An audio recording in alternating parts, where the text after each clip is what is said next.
नमस्कार विद्यार्थी मित्रांनो, विजन गव्हर्नमेंट जॉब या एज्युकेशनल प्लॅटफॉर्मवर आपल्या सगळ्यांचं अगदी मनापासून स्वागत. MPSCच्या सगळ्याच परीक्षा सध्या अडकून राहिलेल्या आहेत. त्याचं महत्त्वाचं कारण आणि महत्त्वाचा प्रश्न सध्या आपल्या सगळ्यांसमोर आहे, ते म्हणजे मराठा आरक्षण. महाराष्ट्र सरकारने 2018 मध्ये SCBC कायदा संमत केला होता आणि हा मग नंतर SCBC कायदा जो आहे तो सर्वोच्च न्यायालयामध्ये गेला. आता या कायद्याची महत्त्वाची अपडेट आहे, ते म्हणजे सर्वोच्च न्यायालयाने आता या कायद्याची घटनात्मकता तपासण्यासाठी एक 5 सदस्यीय घटनापीठाची स्थापना केलेली आहे. त्यामुळे बऱ्याच दिवसांपासून चर्चेत असलेला हा विषय आपल्याला या लेक्चरमध्ये डिस्कस करायचा आहे. आपण ऑलरेडी आपल्या चॅनलवर प्रत्येक वेळी आरक्षणाबद्दल जी काही अपडेट आली आहे ती लगेचच बघितलेली आहे.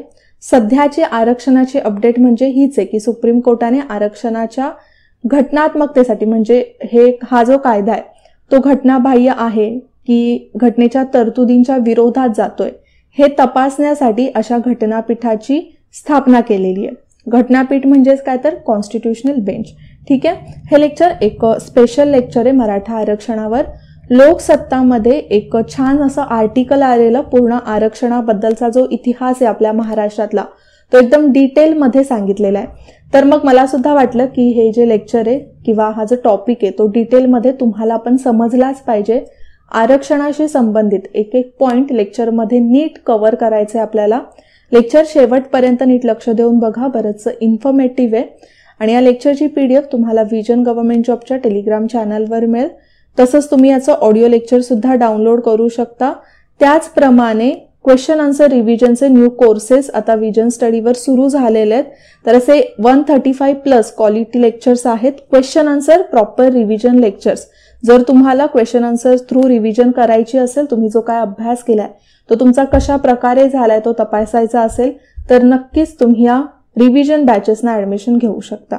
ठीक आहे, सो आता आपण सुरुवात करूया आपल्या लेक्चरला. एक आत्ताची महत्त्वाची अपडेट मी तुम्हाला लेक्चरच्या सुरुवातीलाच सांगितलेली, ते म्हणजे सामाजिक व शैक्षणिक दृष्ट्या मागास प्रवर्ग म्हणजेच socially and economically backward classes. Okay, असं तुम्ही म्हणू शकता. तर हा जो प्रवर्ग आहे असा नवा प्रवर्ग निर्माण करून मराठा समाजासाठी, स्पेसिफिकली मराठा समाजासाठी शिक्षण संस्था आणि शासकीय नोकऱ्यांमध्ये आरक्षण देण्याचा कायदा राज्य शासनाकडून 2018 मध्ये करण्यात आलेला. कायद्याच्या घटनात्मकतेबाबत निर्णय घेण्यासाठी एक 5 सदस्यीय घटनापीठ स्थापन करण्याचा निर्णय सर्वोच्च न्यायालयाकडून घेण्यात आलेला आहे. तसं तर सप्टेंबरमध्येच एक तुम्ही म्हणू शकता सर्वोच्च न्यायालयाने असं सांगितलेलं की याचं जी घटनात्मकता आहे ती तपासली पाहिजेच. आणि मग फायनली डिसेंबर 2020 मध्ये म्हणजे या महिन्यामध्येच या आरक्षणासंबंधित किंवा या गटासंबंधित एक घटनापीठ स्थापन करण्यात आलेले आहे. मग याबद्दलच ना एकदम डिटेलमध्ये आपण पॉइंटनुसार सगळा अभ्यास करणार आहोत. सर्वात आधी मराठा आरक्षणाची पार्श्वभूमी, आपल्या महाराष्ट्रामध्ये कसा एक इतिहास राहिलेला आहे आरक्षणाबद्दलचा सुरुवातीपासून तो आपण बघणार आहोत. असं नाहीये की आपलं राज्यघटना अस्तित्वात आल्यानंतरच, स्वातंत्र्य मिळाल्यानंतरच, तर स्वातंत्र्याच्या आधीची सुद्धा या आरक्षणाची एक खूप महत्त्वाची बाजू आहे, ती तुम्हाला माहीत असणं खूप गरजेचं आहे. त्याचबरोबर कलम 340 आणि त्याचप्रमाणे आरक्षण याचा काय संबंध आहे ते समजून घेण्यासाठी कलम 340 मध्ये कोणत्या तरतुदी दिलेल्या आहेत ते आपण नीट समजून घेणार आहोत. पुढे आपण आरक्षणासंबंधित कायदेशीर कालानुक्रम म्हणजेच कायद्यानुसार आपल्या भारतामध्ये कशा प्रकारे आरक्षणासंबंधित वेगवेगळे कायदे करण्यात आलेले आहेत ते थोडंसं नीट समजून घेणार आहोत. त्यानंतर मराठा समाजाच्या आरक्षणासाठी महाराष्ट्र राज्य सरकारने, इथे लक्षात ठेवायचंय, आरक्षणासाठी केंद्राने, राज्याने प्रत्येक वेळेला काही ना काहीतरी अशा समित्यांची स्थापना केलेली आहे की त्यांच्याकडून वेगवेगळ्या शिफारसी आलेल्या आहेत. मग आपल्या राज्यामध्ये राज्य सरकारने, महाराष्ट्र राज्य सरकारने गायकवाड आयोगाची स्थापना केलेली. तर हा गायकवाड आयोगाचा जो अहवाल आहे तो मराठा आरक्षणासाठी खूप महत्त्वाचा ठरलेला आहे. तर या अहवालाबद्दल सुद्धा माहिती घ्यायची आहे.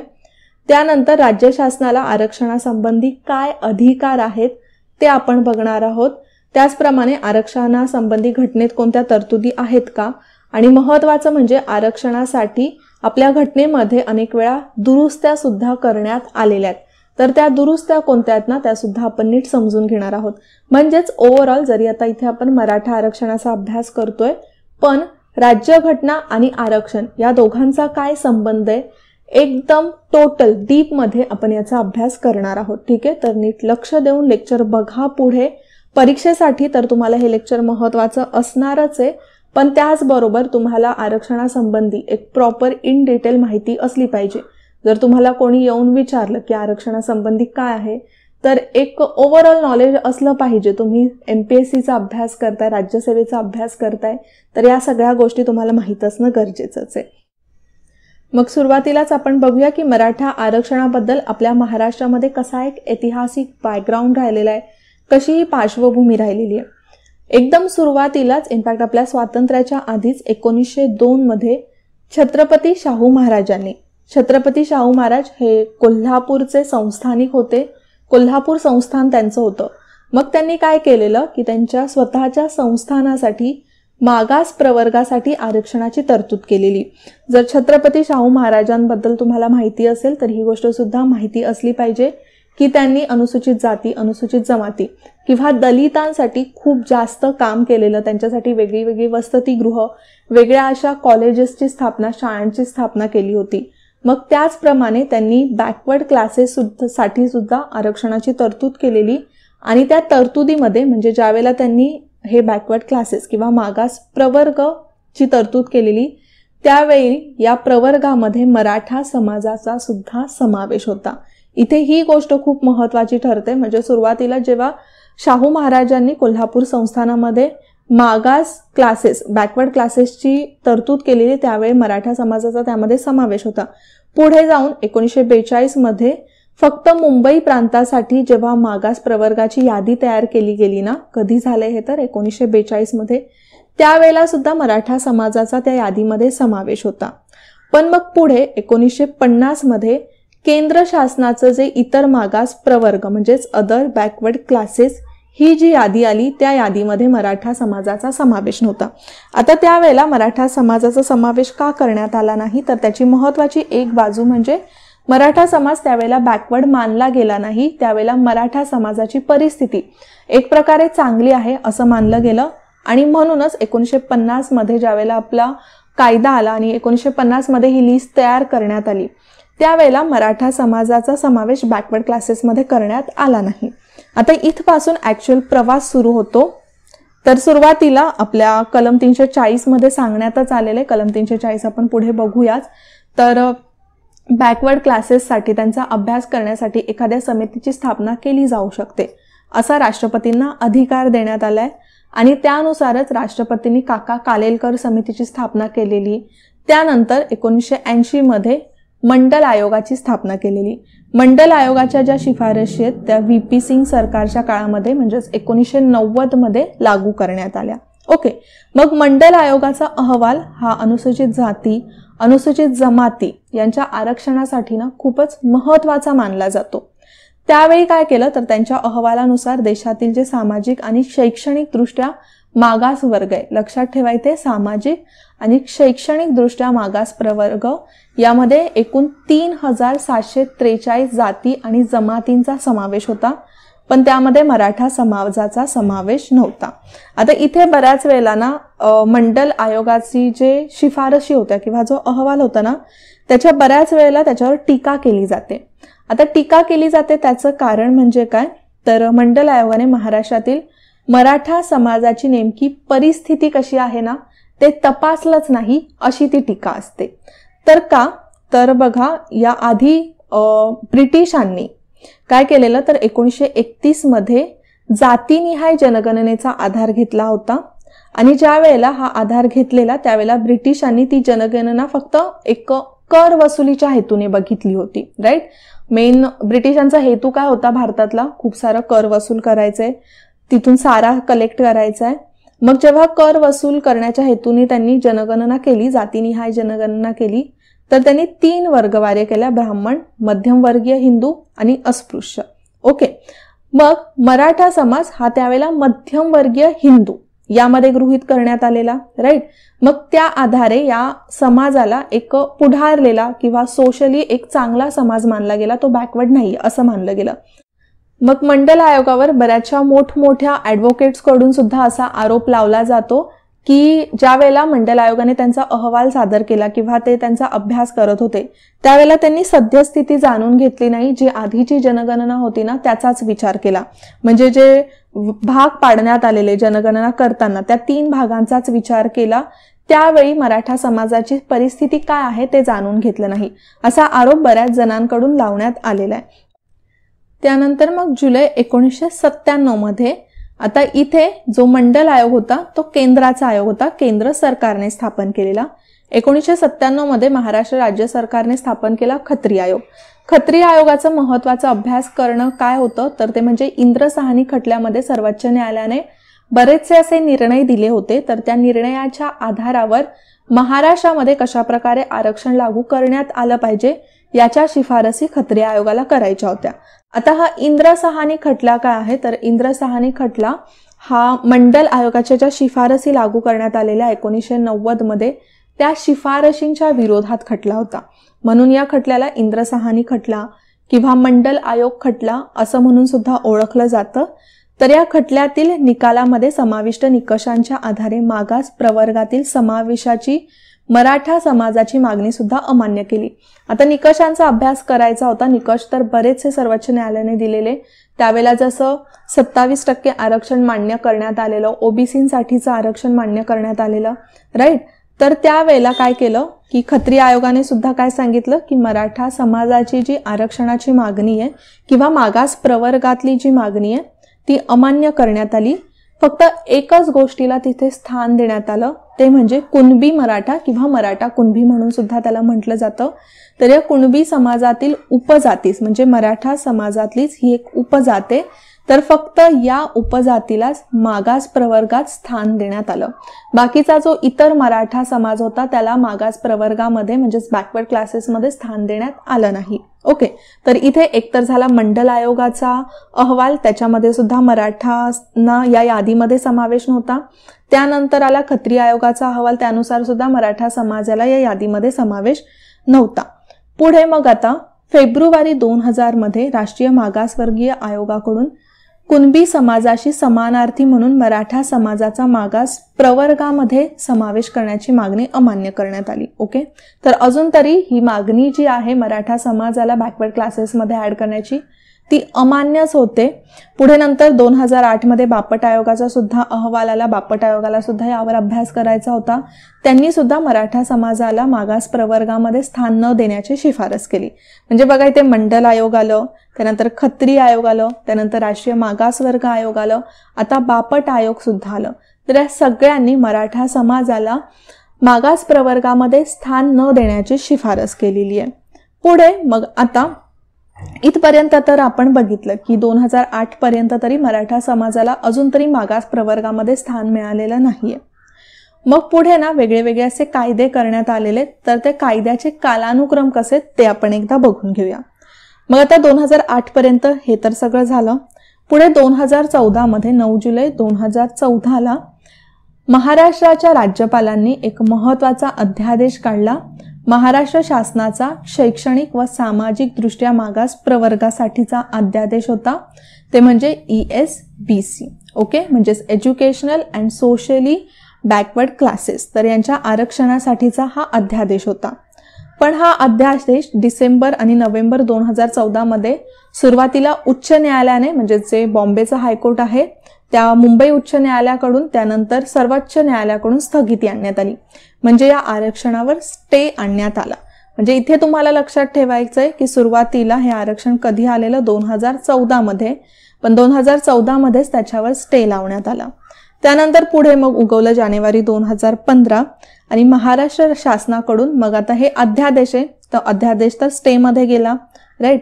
त्यानंतर महाराष्ट्र गव्हर्नमेंट कडूनच शैक्षणिक व सामाजिक दृष्ट्या मागास प्रवर्गासाठी आरक्षणाचा कायदा 2014 अधिसूचित करण्यात आला. म्हणजे आत्ताचा जो SEBC कायदा आहे त्याच्या आधी ऑलरेडी ESBC कायदा अधिसूचित करण्यात आलेला आणि या शैक्षणिक व सामाजिक दृष्ट्या मागास प्रवर्गामध्ये मराठा समाजाचा समावेश करून या प्रवर्गासाठी 16% आरक्षणाची तरतूद करण्यात आली. ओके, तर आता इथे ही गोष्ट तुम्हाला लक्षात असलीच पाहिजे की ज्यावेळेला 2015 मध्ये हा कायदा करण्यात आला तर किती टक्के आरक्षणाची तरतूद करण्यात आली महाराष्ट्र गव्हर्नमेंट कडून? 16% आरक्षणाची तरतूद करण्यात आली. राईट. आता पुढे मग 2015 मध्ये पुन्हा मुंबई उच्च न्यायालयाने काय केलं की या कायद्याच्या अंमलबजावणीला स्थगिती आणली. मुंबई उच्च न्यायालय काय म्हणालं की 2014 मध्ये जो राज्यपालांचा ऑलरेडी एक अध्यादेश आलेला त्या अध्यादेशाची सिमिलरच हा कायदा आहे, त्यामुळे त्याच्यावर स्थगिती आणण्यात आली. पुढे आता राज्यामध्ये तर ही प्रक्रिया तर सुरू होती की राज्य अशा प्रकारचं आरक्षण देऊ शकत नाही किंवा आरक्षणाला स्थगिती आणली जात होती. तिथेच केंद्राने काय केलं 2018 मध्ये, ही खूप रिसेंटची न्यूज आहे असं सुद्धा तुम्ही म्हणू शकता, 102 घटना दुरुस्ती केली. या दुरुस्तीने काय करण्यात आलं तर सामाजिक व शैक्षणिक दृष्ट्या मागास वर्गाबाबत शिफारसी करण्यासाठी राष्ट्रीय मागास वर्ग आयोगाचे गठन करण्यात आले.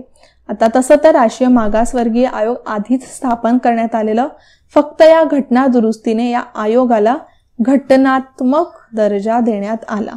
ओके, हे खूप इम्पॉर्टंट आहे.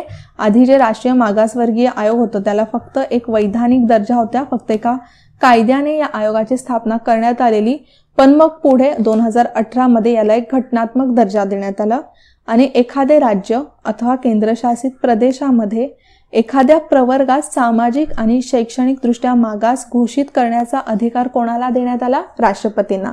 इनफॅक्ट अनुसूचित जाती, अनुसूचित जमाती, मागासवर्ग यांबाबतचं जर डिसिजन घ्यायचं असेल तर ते डिसिजन आपल्या घटनेमध्ये राष्ट्रपतींनाच देण्यात आलेलं आहे. अध्यादेश राष्ट्रपती काढतात. राईट.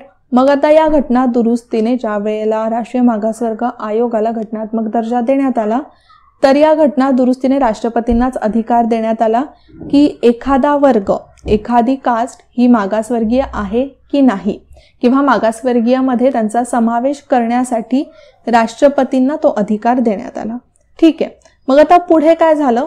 15 नोव्हेंबर 2018 मराठा समाजासाठी शैक्षणिक संस्थांमध्ये 12% आणि शासकीय नोकऱ्यांमध्ये 13% आरक्षणाची शिफारस असलेल्या न्यायाधीश गायकवाड यांच्या अध्यक्षतेखाली महाराष्ट्र राज्य मागास प्रवर्ग आयोगाचा अहवाल राज्य शासनाला सादर केला.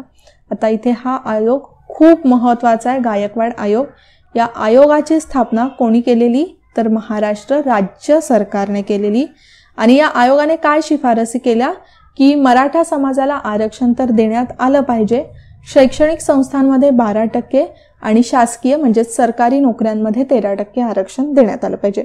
आता या न्यायाधीश गायकवाड यांच्या आयोगामध्ये त्यांनी कोणकोणत्या शिफारसी केलेल्या ना त्या आपण लगेचच पुढे लेक्चरला बघूया, पण आता सध्या आपली एक लिंक सुरू आहे ना तर ती लिंकच कंटिन्यू करूया.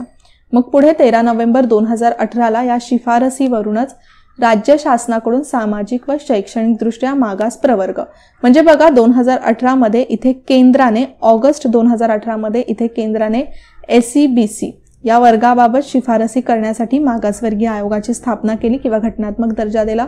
लगेचच राज्य सरकारने नोव्हेंबर 2018 मध्ये SEBC कायदा केला आणि या कायद्यानुसार मराठा समाजासाठी शिक्षण संस्था आणि शासकीय नोकऱ्या या दोघांमध्ये 16% आरक्षण देण्यात आलं. आधीच्या कायद्यामध्ये सुद्धा 16% आरक्षण देण्यात आलं होतं, या कायद्यात सुद्धा 16% आरक्षण देण्यात आलेलं.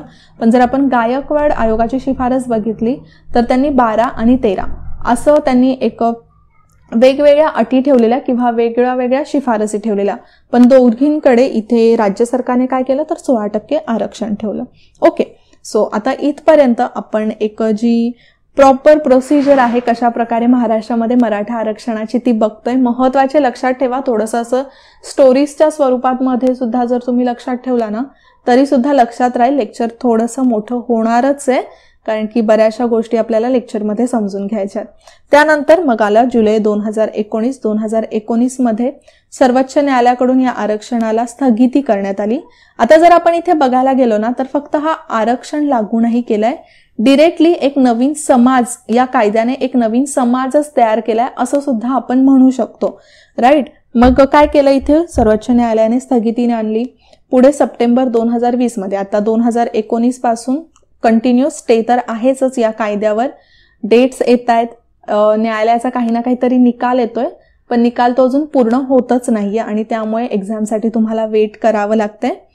पण मग 2 सप्टेंबर 2020 मध्ये राज्य शासनाकडून या कायद्याच्या वैधतेबाबत निर्णय घेण्यासाठी घटनापीठ स्थापन करण्याची मागणी करण्यात आली आणि फायनली मग डिसेंबर 2020 मध्ये सर्वोच्च न्यायालयाने एक 5 सदस्यीय म्हणजे 5 न्यायाधीश असलेलं एक बेंच म्हणजेच कॉन्स्टिट्युशनल बेंच स्थापन केले. आता या कायद्याबद्दल जो काही निर्णय आहे तो या घटनापीठाकडूनच देण्यात येईल. आता या घटनापीठाचा अहवाल कधी येतो, यांचा निर्णय कधी लागतोय ते आपण काही सांगू शकत नाही. ओके, सो आता इथपर्यंत आहे ना आपण एक प्रॉपर जे हिस्टॉरिकल बॅकग्राऊंड आहे, करंटमध्ये काय सिच्युएशन आहे, त्या सगळ्या नीट समजून घेतलेल्या आहेत. पण जसं मी तुम्हाला सांगितलं की इथे जे गायकवाड आयोग आहे त्याच्या शिफारसी थोड्या वेगळ्या होत्या आणि पण जे राज्य सरकारने कायदा केला त्या शिफारसींनुसार नव्हतं, टोटली शिफारसींनुसार नव्हतं.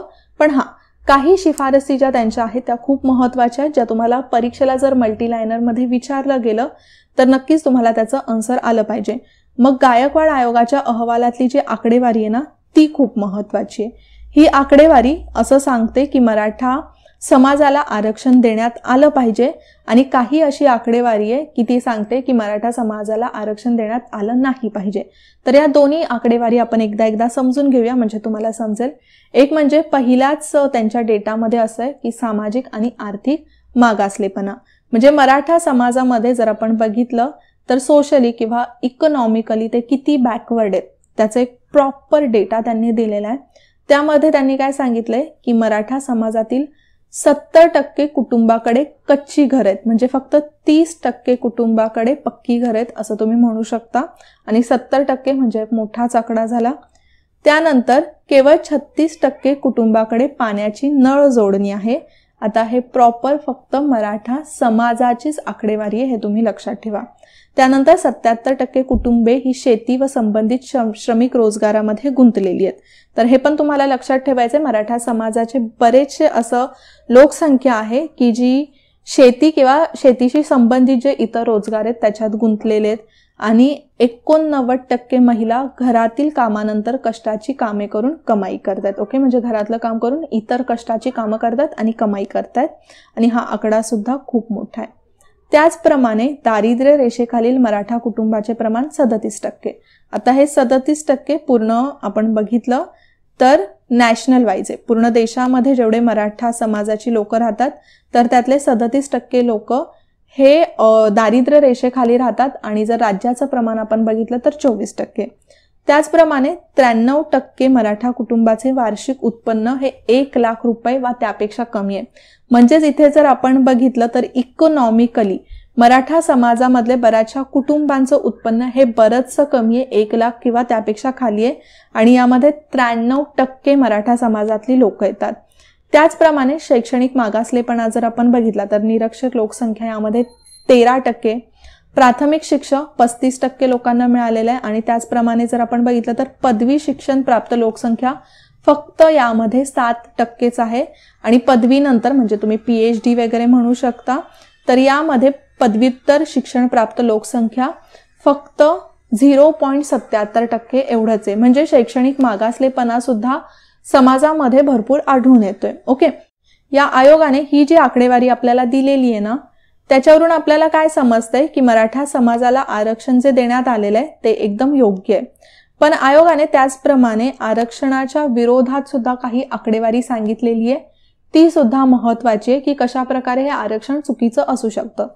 ती आकडेवारी काय आहे की राज्याच्या लोकसंख्येमध्ये मराठा समाजाचं प्रमाण 30% आणि 30% एखाद्या समाजाचं एवढं प्रमाण असणं म्हणजे बरंच झालं आणि त्यामध्ये सुद्धा 75% जमिनीवर जेवढी राज्यामध्ये जमीन आहे त्यातल्या 75% जमिनीवर मराठा समाजातील नागरिकांचीच मालकी आहे. ओके, मग आता 75% आणि बाकीच्या समाजासाठी 25%. तर हे सुद्धा तुम्ही थोडंसं कंपॅरिझन बघू शकता. मग आता तर तुम्ही असं म्हणाल मॅम इथे तुम्ही म्हणता की 75% जमिनीवर मराठा समाजातील नागरिकांची मालकी आहे पण त्यांच्याकडे जमीन तर तेवढी नाहीये. मग तिथे नक्कीच आपला एक महत्त्वाचा कायदा येतो ते म्हणजे वारसा हक्क कायदा. मराठा समाजामध्ये जर तुम्ही म्हणू शकता की आरक्षणाची जी गरज लागलेली आहे तर या वारसा हक्क कायद्यामुळे, जसं एक जमिनीचा तुकडा आहे तर हळूहळू जशी जशी पुढे वाढत जाते पिढी, त्यानुसार वारसा हक्कानुसार ती जमीन विभागली जाते आणि मग त्याचं लहान लहान तुकड्यांमध्ये अजून विभाजन होत जातं. प्रत्येक कुटुंबाला खूप लहान लहान जमिनीचा तुकडा मिळत जातो, राईट. पण जरी तसं असलं तरी 30% नागरिकांमध्ये 75% जमिनीवर मराठा समाजातील नागरिकांची मालकी आहे. त्यानंतर अजून एक महत्त्वाचा आकडा त्यांनी सांगितलाय, ते म्हणजे राज्याचे जे 18 पैकी 12 मुख्यमंत्री आहेत हे मराठा समाजातलेच होते. 1962 पासून राज्याच्या विधानमंडळातील मराठा सदस्यांचे म्हणजे आमदार, जे आमदार आहेत विधानसभेमध्ये निवडून येतात, विधिमंडळात निवडून येतात, त्यांचं प्रमाण सुद्धा 60% इतकं राहिलेलं आहे. आणि मराठा समाजातील सदस्यांची राज्यातील 80 पेक्षा जास्त साखर कारखान्यांवर मालकी आहे आणि 50% शिक्षण संस्था आणि 70% सहकारी संस्थांवर नियंत्रण आहे. म्हणजे इथे आपण जर ही आकडेवारी बघितली तर आपल्याला असं वाटेल की मराठा समाज अजिबात बॅकवर्ड नाहीये, तर त्यांना आरक्षणाची गरज नाहीये. पण अगेन इथे आर्थिक विषमता सुद्धा असू शकते, राईट. जसं साखर कारखान्यांवर मालकी असणं, जरी 80% साखर कारखान्यांवर मालकी असली तरी मराठा समाजातल्या सगळ्याच लोकांना ही मालकी मिळालेली आहे का? नाही. तुम्ही काहीसा भाग असा म्हणू शकता या समाजातला की जे या गटामध्ये मोडतात, राईट. आणि बाकीचा बराचसा भाग हा बॅकवर्ड अजून मागासलेला राहिलेला आहे, ठीक आहे. पण या दोन्ही गोष्टींचा अभ्यास करणं आरक्षणासाठी महत्त्वाचं होतं. त्यानंतरच मग राज्य सरकारने हा निर्णय घेतलेला आहे. ओके, आता आपण इथपर्यंत तर बऱ्याचशा गोष्टी बघितल्या. जसं सुरुवातीला आपण बघितलं की कसा एक बॅकग्राऊंड राहिलेला आहे. आतापर्यंत मराठा समाजाच्या आरक्षणासाठी ज्या वेगळ्या वेगळ्या तरतुदी करण्यात आल्या, त्यानंतर न्यायालयाने त्यावर स्टे लावला. त्यानंतर आपण गायकवाड आयोगाचा जो अहवाल आहे तो नीट समजून घेतला. ओके, आता आपण बघूया की राज्यांना एखादा समाज मागास घोषित करता येतो का. आता महाराष्ट्रामध्ये तर एक प्रकारे मराठा समाजाला मागास घोषितच केलं गेलंय ना, मग राज्य सरकारला तसा हक्क आहे का, हा प्रश्न पण तर निर्माण झाला पाहिजे. मग सुरुवातीलाच मी तुम्हाला एक कलम सांगितलेलं, ते म्हणजे कलम 340. आपल्या राज्यघटनेमध्ये ना कलम 340 मध्ये दिलेलं आहे की सामाजिक व शैक्षणिकदृष्ट्या मागासवर्गांच्या परिस्थितीची चौकशी करून त्यांच्या विकासासाठी केंद्र किंवा संबंधित राज्य शासनास शिफारशी करण्याकरिता राष्ट्रपती आयोगाचे गठन करतील आणि अशी तरतूद करण्यात आलेली आहे. मग आता ही तरतूद काय आहे, कोण करणार आहे आयोगाचं गठन, तर ते म्हणजे राष्ट्रपती. हा अधिकार देण्यात आलेला आहे राष्ट्रपतींना. मग त्यानुसारच काका कालेलकर आयोग स्थापन करण्यात आलं, त्यानंतर मंडल आयोग स्थापन करण्यात आलं, राईट. त्यांनी त्यांच्या काही शिफारसी सांगितल्या. मंडल आयोगाच्या शिफारसींनुसार 1990 मध्ये त्यांच्या शिफारसी लागू सुद्धा करण्यात आल्या आणि मग इंद्रसाहानी खटल्यातील निर्देशांच्या अनुषंगाने राज्य शासनास मागास प्रवर्गामध्ये एखाद्या जातीचा समावेश किंवा एखादी जात वगळण्याबाबतच्या तक्रारांची चौकशी करणे आणि त्याबाबत शिफारसी करणे असा एक हक्क देण्यात आला. म्हणजे इंद्रसाहानी खटल्यानंतर राज्य सरकारला काय तर तक्रारींची चौकशी करण्याचा अधिकार देण्यात आला आणि मग त्यासाठीच राज्य शासनाकडून, म्हणजेच आता ऑब्व्हियसली इथे महाराष्ट्र राज्य शासनाकडून खत्री आयोग, त्यांचा अहवाल 2001 मध्ये आला. त्यानंतर राज्य मागासवर्गीय आयोगाची स्थापना करण्यात आलेली. तर आता हे सगळे महत्त्वाचे राज्य शासनाने स्थापन केलेले आयोग आहेत. पुढे मग 5 ऑगस्ट 2009 मध्ये राज्य मागासवर्ग आयोगाला कायदेशीर दर्जा देण्यात आला. म्हणजे याला एक प्रकारे काय देण्यात आला, तर कायदेशीर दर्जा देण्यात आला. कोणाला, तर राज्य मागासवर्ग आयोगाला. जरी मागासवर्ग आयोगाची स्थापना इथे राज्य सरकारला करता येऊ शकली असली तरी अजूनपर्यंत तरी असं कुठे मेन्शन केलेलं आहे का, की कलम 340 मध्ये तरी असं मेन्शन केलेलं आहे का की राज्यांना एखाद्या प्रवर्गास मागास घोषित करण्याचा अधिकार देण्यात आलेला आहे, तर नाही. पण कुठेही असं मेन्शन करण्यात आलेलं नाहीये की राज्य शासनाला तसा अधिकार आहे. मग इतर मागासवर्ग किंवा सामाजिक शैक्षणिक मागासवर्गाबाबत कायदेशीर अधिकारांचा समावेश 7व्या अनुसूचीतील कोणत्याच सूचीमध्ये नाहीये. 7वी अनुसूची काय आहे, तर त्यामध्ये 3 सूची दिलेल्या आहेत की नाही, केंद्र सूची, राज्य सूची आणि त्याचप्रमाणे समवर्ती सूची. यामध्ये जसं केंद्र सूचीमध्ये केंद्र शासन कायदे करू शकतं, राज्य सूचीमधल्या विषयांवर राज्य शासन कायदे करू शकतं, समवर्ती सूचीतील विषयांवर दोघेही मिळून कायदे करू शकतात. पण तिथेच 7व्या अनुसूचीमध्ये या अधिकारांबाबत कुठेच असा उल्लेख करण्यात आलेला नाहीये. फक्त कलम 340 मध्ये काय सांगण्यात आलं की अशा शिफारसी करण्यासाठी राष्ट्रपती आयोगाचं गठन करतील. मग त्यामुळेच कलम 248 नुसार याबाबतचा जो अधिकार आहे तो ऑटोमॅटिक केंद्र शासनाला जातो. म्हणजेच आता इथे काय झाला, हा तर शेषाधिकार झाला. मग शेषाधिकार कोणाला जाणार आहे, ऑटोमॅटिक केंद्र शासनाला जाणार आहे. मग त्यानुसार सन 2018 मध्ये 102 घटना दुरुस्ती करण्यात आली आणि त्यामध्ये काही कलमांचा नवीन अनुच्छेदांचा समावेश करण्यात आला. हे सुद्धा महत्वाचं आहे, यावर ऑलरेडी आयोगाने प्रश्न विचारलेले आहेत. जसं त्यामध्ये 2 कलम ऍड करण्यात आले, कलम 338 आणि कलम 342 कलम 338 मध्ये काय सांगण्यात आलं की सामाजिक व शैक्षणिक दृष्ट्या मागास वर्गांबाबत शिफारसी करण्यासाठी राष्ट्रीय मागास वर्ग आयोग स्थापन करण्यात यावा.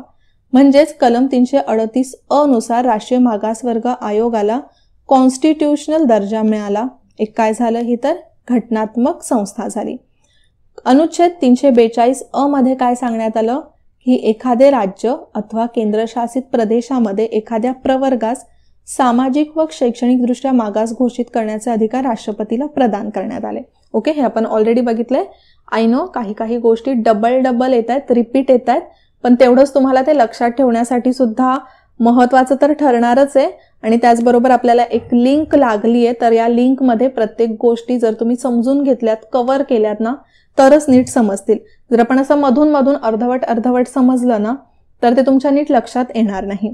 ओके, तर आता इथे ही 102वी घटना दुरुस्ती काय होती ती सुद्धा तुम्हाला समजली असेल.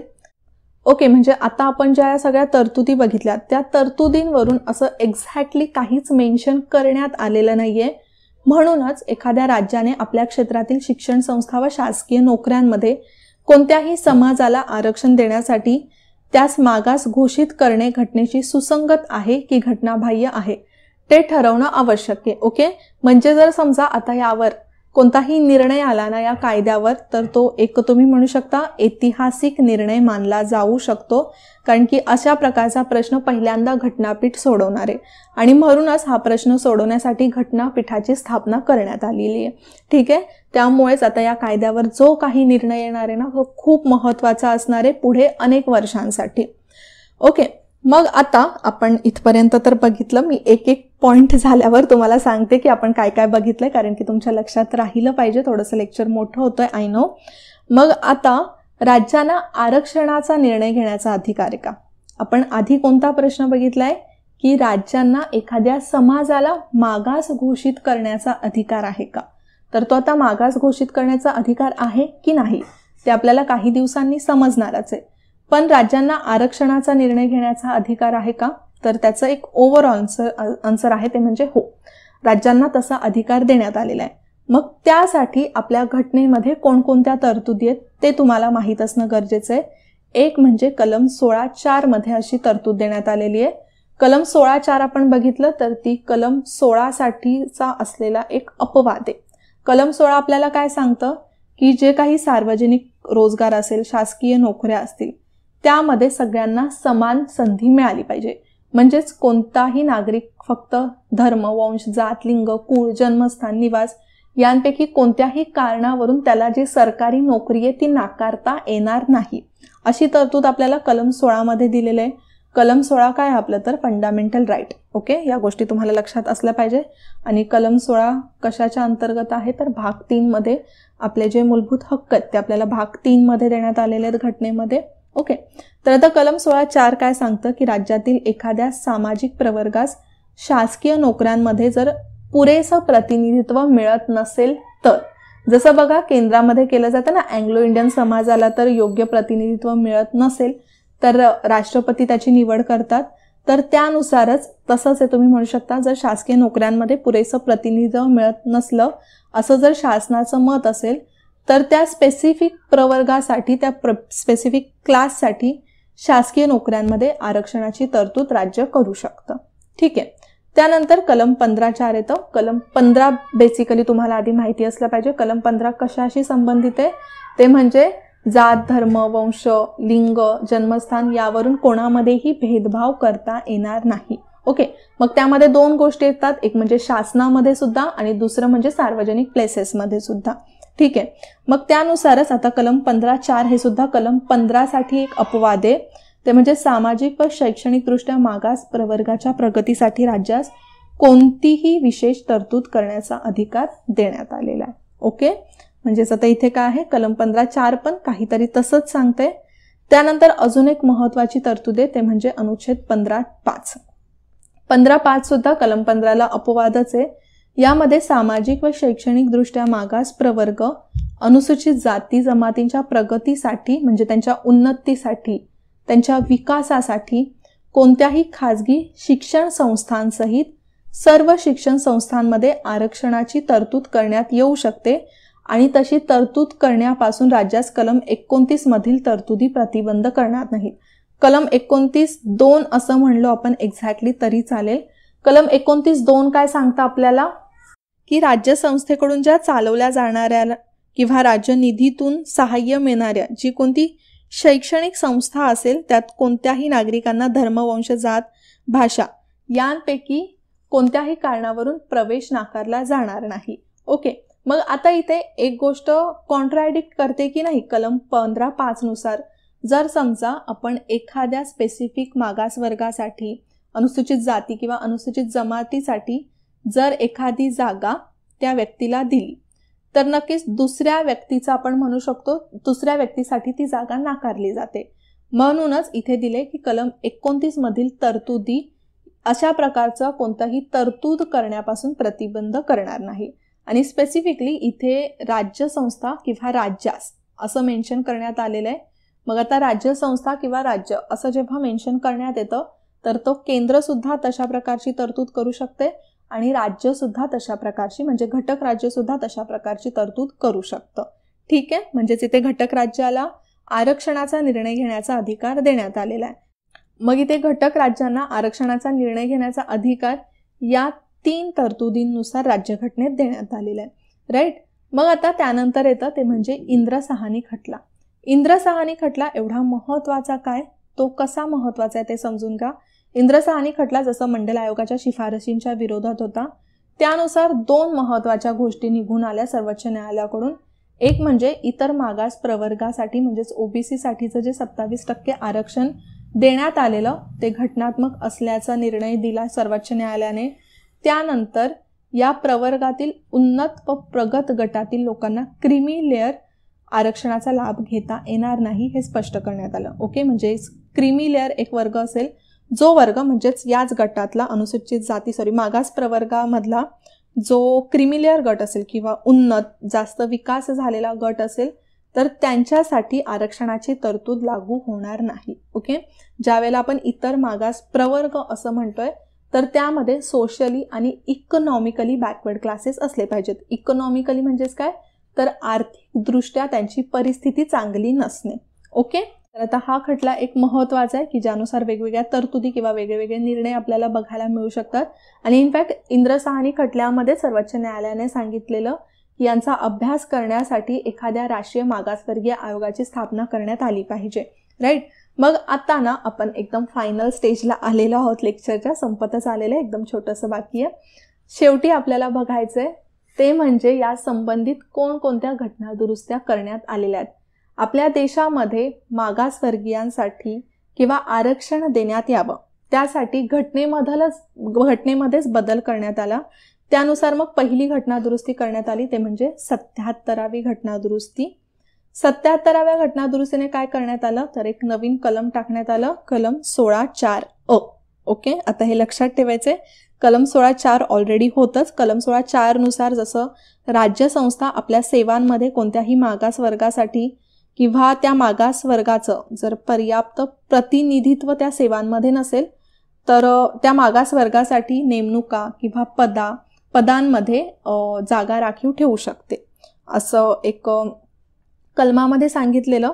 पण 77व्या घटना दुरुस्तीने कलम 16(4)(अ) पुढे ॲड करण्यात आलं आणि त्यानुसार अनुसूचित जाती व जमातीस पुरेसं प्रतिनिधित्व मिळत नसल्यास राज्य पदोन्नतीमध्ये आरक्षण लागू करू शकते. ओके, 16(4) मध्ये मागासवर्गीयांसाठी दिलेलं आणि पुढे मग 16(4)(ए) मध्ये काय देण्यात आलं की अनुसूचित जाती आणि अनुसूचित जमातींना जर पुरेसं प्रतिनिधित्व मिळत नसेल तर त्यांच्या पदोन्नती म्हणजेच काय तर प्रमोशन्समध्ये इथे आरक्षण लागू करू शकते. त्यानंतर परत मग 2000 मध्ये 81वी घटना दुरुस्ती करण्यात आली. त्या घटना दुरुस्तीने घटनेमध्ये कलम 16(4)B ॲड करण्यात आलं.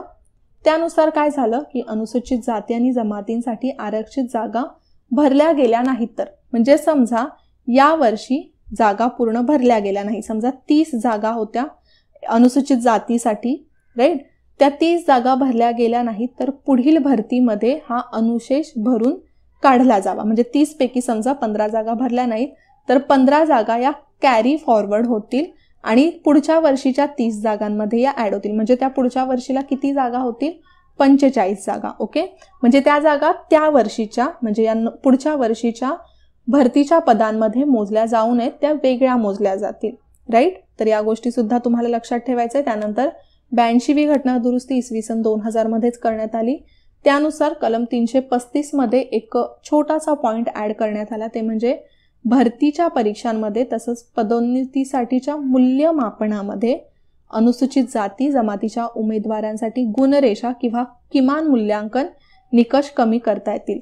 म्हणजेच आपण कट ऑफ म्हणतो ना, तर ती कट ऑफ कमी करता येऊ शकते. ओके, तर या काही महत्त्वाच्या घटना दुरुस्त्या आरक्षणासंबंधीच्या, त्या सुद्धा तुम्हाला लक्षात असल्या पाहिजेत. त्याचप्रमाणे अजून एक महत्त्वाचा खटला आहे, ते म्हणजे एम नागराजन खटला 2006 मध्ये आलेला. तर पदोन्नतीमध्ये आरक्षण ठेवणं हे राज्यांवर बंधनकारक नाही असं त्यावेळेला सुप्रीम कोर्टाने सांगितलं. ओके, जरी अशा तरतुदी घटनादुरुस्तीने ॲड करण्यात आल्या तरी सुद्धा जर प्रमोशन्स करायचे असतील तर आरक्षण ठेवणं हे राज्यांवर बंधनकारक नाहीये असं सांगण्यात आलं. पण जर याबाबत निर्णय घ्यायचा असेल तर 3 गोष्टी महत्त्वाच्या लक्षात ठेवायच्या. एक म्हणजे संबंधित समाज मागास आहे, त्यास शासकीय नोकरीमध्ये पुरेसं प्रतिनिधित्व नाही आणि आरक्षणाची तरतूद लागू केल्यामुळे लोक प्रशासनाच्या कार्यक्षमतेवर त्याचा विपरीत परिणाम होणार नाही. ओके, आता ज्या वेळेला आरक्षण आपण लागू करतोय तर त्यावेळेला लोक प्रशासनावर त्याचा कोणताही निगेटिव्ह इम्पॅक्ट पडू नये याकडे सुद्धा लक्ष देण्यात आलं पाहिजे. ओके, त्यानंतर अजून एक महत्त्वाचा खटला आहे जर्नेल सिंग खटला 2018 मध्येच आलेला. तर या खटल्यानुसार फक्त काय करण्यात आलं की जे अनुसूचित जाती आणि जमाती प्रवर्गासाठीचं जे क्रिमिलेअरची तरतूद आहे ना ती योग्य मानण्यात आली. ओके, एवढंच आहे. ओके, म्हणजे आता इथे मागासवर्ग, अनुसूचित जाती, अनुसूचित जमाती या सगळ्यांसाठी क्रिमिलेअरची तरतूद लागू होते. ओके, म्हणजेच या सगळ्या वर्गांमधला जो उन्नत गट असेल त्यांना आरक्षण लागू होणार नाही. ओके, सो या सगळ्या गोष्टी आता आपण एकदम डिटेलमध्ये लेक्चरमध्ये बघितलेल्या आहेत. आय होप तुम्हाला लेक्चर नीट समजलं असेल. एकदा आपण आपला अजेंडा लेक्चरचा बघून घेऊया की सगळा कव्हर झालाय का, म्हणजे तुम्हाला समजेल की प्रत्येक पॉईंट आपण कशा प्रकारे कव्हर केलाय. थोडंसं रिकॉल करून घेऊया पटकन. एक म्हणजे आपण मराठा आरक्षणाचा इतिहास पूर्ण बघितलेला आहे, पार्श्वभूमी पूर्ण बघितली, त्यानंतर कलम 340ची तरतूद सुद्धा बघितली, कायदेशीर कालानुक्रम बघितला, गायकवाड आयोगाचा अहवाल सुद्धा बघितला, इनफॅक्ट दोन्ही बाजूंचा अहवाल बघितला. राज्य शासनाला एखादा समाज मागास आहे की नाही तो ठरवण्याचा अधिकार आहे की नाही ते सुद्धा बघितलं. त्याचा निर्णय आपल्याला समजेलच लवकर. पण आरक्षण देण्याचा अधिकार राज्य शासनाला आहे. त्यानंतर आरक्षणासंबंधी आपण घटनेतल्या तरतुदी बघितल्या, जसं कलम 16(4)A, कलम 16(4), राईट, कलम 15(5).